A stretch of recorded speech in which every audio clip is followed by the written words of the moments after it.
अनाने वरुवेन अनुवाद। मैं खुद आऊंगा एक 2022 भारतीय तमिल भाषा की हॉरर थ्रिलर फिल्म है। एक टीम जिसे सेल्वा राघवन द्वारा लिखित और निर्देशित किया गया है। धनुष कोडी और पट्टास के बाद तीसरी बार दोहरी भूमिका में दिखाई देते हैं और अनाने वरुवेन मैकमेना के बाद सेल्वा राघवन के साथ अपने पुनर्मिलन को चिन्हित करते हैं। फिल्म का संगीत युवान शंकर राजा द्वारा रचित है, जबकि छायांकन ओम प्रकाश द्वारा नियंत्रित किया जाता है और संपादन भुवन श्रीनिवासन द्वारा किया जाता है। आलोचकों से मिली जुली समीक्षा और दर्शकों से सकारात्मक समीक्षा के लिए फिल्म को 29 सितंबर 2022 को नाटकीय रूप से रिलीज किया गया और यह बॉक्स ऑफिस पर सफल रही। प्रभु और काथिर एक जैसे जुड़वा हैं, जबकि प्रभु एक मासूम लड़का है। काथिर हमेशा एक संकटमोचक रहा है, अपने पिता के क्रोध को अर्जित करता है, जो उसे लगातार अनुशासित करते करते थक गया है। जब काथिर पड़ोसी बच्चे की पिटाई करता है, तो उनके पिता काथिर को पिछवाड़े में एक पेड़ से बांध देते हैं। काथिर रात भर लापता हो जाता है। जाहिर तौर पर एक अनाम मानसिक व्यक्ति द्वारा अपहरण कर लिया जाता है, जहां व्यक्ति को जंगल में अपने निशाने पर लेने वाला एक सीरियल किलर होने का पता चलता है। काथिर उसे मार देता है और घर लौट आता है, जहां वह अपना अनियमित व्यवहार जारी रखता है। काथिर ने प्रभु को एक लकड़ी के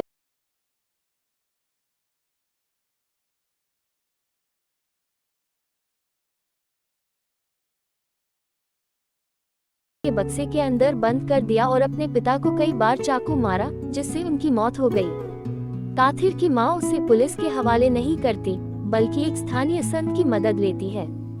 संत उसे बताते हैं कि जुड़वा सह अस्तित्व में नहीं रह सकते हैं और उनमें से एक को बचाने के लिए उन्हें अलग करना होगा। निराश होकर उनकी मां काथिर को एक मंदिर में छोड़ देती है और प्रभु के साथ भाग जाती है, उसके अनुरोध के बावजूद कि वह उसे वहां नहीं छोड़ती।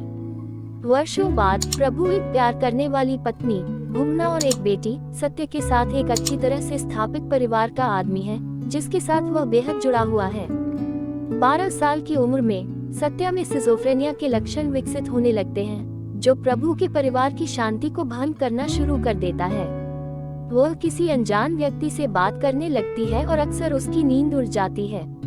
आधी रात में बार बार अपनी बेटी को खुद से बात करते सुनने के बाद प्रभु अपने कमरे में एक बेबी मॉनिटर लगाते हैं और अज्ञात के साथ उसके संचार को रिकॉर्ड करते हैं। वह मॉनिटर तोड़ देती है और उसे कमरे से बाहर फेंक देती है, यह खुलासा करते हुए कि अज्ञात व्यक्ति ने उसे मॉनिटर तोड़ने के लिए कहा या वह प्रभु को मार डालेगा। हाल की घटनाओं से चिंतित प्रभु अपनी बेटी को एक मनोचिकित्सक के पास ले जाता है, जो सत्या से उसके कमरे में अज्ञात व्यक्ति के बारे में जानकारी निकालने की कोशिश करता है।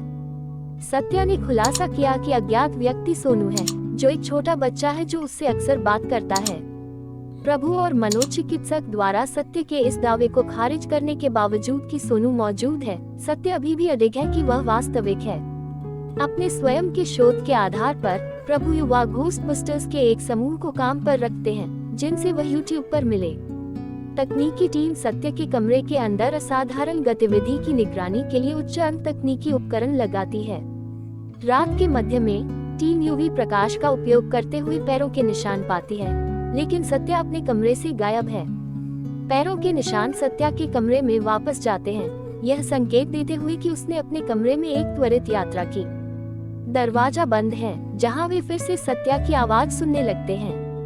सत्य के जीवन के लिए भयभीत प्रभु दरवाजा खोलने की कोशिश करता है, लेकिन दरवाजा खुद को खोल देता है और सत्य मराठी में बात करना शुरू कर देता है। चालक दल प्रभु को सत्य के संचार को समझने और अनुवाद करने में मदद करता है। सोनू की आवाज से प्रभावित होकर सत्य ने खुलासा किया कि प्रभु को काथिर से निपटना होगा और उसके अत्याचारों को खत्म करना होगा, जो सोनू की मौत का कारण बना। कब्जे के प्रभाव को महसूस करते हुए मनोचिकित्सक प्रभु को सोनू की आत्मा के अनुरोधों को पूरा करने का सुझाव देता है। यह पता चला है कि काथिर, जिसे उसकी मां और प्रभु ने छोड़ दिया था, ने आजीविका खोजने के लिए संघर्ष किया, जहां लोगों ने उसका दुरुपयोग किया, जिन्होंने उसका फायदा उठाने की कोशिश की। हत्या की। अपनी प्यास को नियंत्रित करने में असमर्थ काथिर ने उन सभी को मार डाला। आखिरकार काथिर को अपने जीवन का प्यार माधुरी, एक बहरी और गूंगी महिला मिल गई।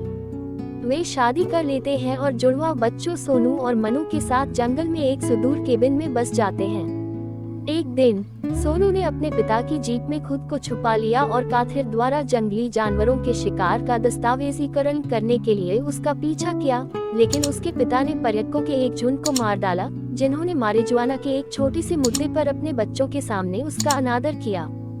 इससे पहले काथिर ने पर्यटकों को गांजा देने से मना कर दिया था।